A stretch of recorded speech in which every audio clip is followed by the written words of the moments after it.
வணக்கங்க. இந்த நாள் இனிய நாளாக அமையட்டும். இந்த மயில பார்க்கும்போதே தெரியும், இன்னைக்கு நாளே உங்களுக்கு இனிமையான நாளா தாங்க இருக்க போகுது.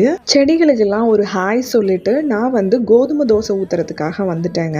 இந்த கோதுமை தோசை ஊத்துறதுக்கு முன்னாடி நாளே பார்த்தீங்கன்னா, நான் 3 டம்ளர் கோதுமையும், 1 ஸ்பூன் வெந்தயமும் சேர்த்தி ஒரு 12 ஹார்ஸ் நல்ல தண்ணி போட்டு ஊற வச்சுட்டேங்க. காலையில 1 டம்ளர் அரிசியும், ஒரு 1/2 டம்ளர் உளுந்தும் சேர்த்து நல்லா ஊற வச்சு 2 ஹார்ஸ் அதையும் சேர்த்து நல்லா ஆட்டிக்கிட்டேங்க. கோதுமை நல்லா சாஃப்டாக ஊறிடுச்சுன்னா ஆட்டுறதுக்கு ஈஸியாக இருக்குங்க. இதை ஒரு 6 ஹார்ஸ் ஃபர்மெண்ட் பண்ணி சூப்பராக தோசை ஊற்றுனீங்கன்னா நல்லா மொறுன்னு தோசை வருங்க.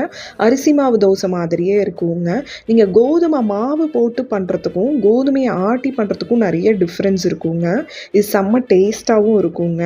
நீங்களும் இந்த மாதிரி கோதுமையை ஊற வச்சு ஆட்டி தோசை சுட்டு எப்படி இருந்துச்சுன்னு எங்களுக்கு கமெண்ட்டில் சொல்லுங்கள். நம்ம வீட்டு செம்பருத்தி செடிங்க எவ்வளோ பூ பூத்துருக்குன்னு பாருங்கள். இந்த நோட்டோட நானும் கிளம்புறேங்க. பாய்.